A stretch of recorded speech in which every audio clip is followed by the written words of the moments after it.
بسم اللہ الرحمن الرحیم۔ السلام علیکم۔ ویڈیو شروع کرنے سے پہلے میری آپ سب سے گزارش ہے، اگر آپ نے ابھی تک ہمارے چینل دین کی شان کو سبسکرائب نہیں کیا تو ابھی سبسکرائب کر دیں اور برابر میں گھنٹی کے نشان کو بھی دبا دیں، جس سے آپ کو ہماری نئی آنے والی ویڈیوز کا نوٹیفیکیشن ملتا رہے گا۔ حضرت نعمان بن بشیر رضی اللہ تعالیٰ عنہ کہتے ہیں کہ میں نے نبی کریم صلی اللہ علیہ وآلہ وسلم سے سنا، آپ صلی اللہ علیہ وآلہ وسلم فرماتے تھے کہ حلال کھلا ہوا ہے اور حرام بھی کھلا ہوا ہے، اور ان دونوں کے درمیان بعض چیزیں شبہ کی ہیں جن کو بہت لوگ نہیں جانتے کہ حلال ہے یا حرام۔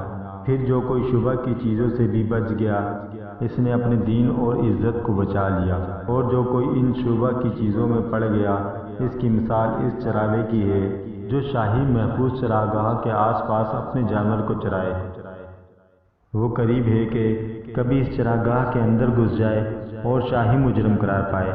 سن لو، ہر بادشاہ کی ایک چراگاہ ہوتی ہے، اللہ کی چراگاہ اس کی زمین پر حرام چیزیں ہیں، پس ان سے بچو۔ اور سن لو، بدن میں ایک گوشت کا ٹکڑا ہے، جب وہ درست ہوگا سارا بدن درست ہوگا، اور جب بگڑا سارا بدن بگڑ گیا۔ سن لو، وہ ٹکڑا آدمی کا دل ہے۔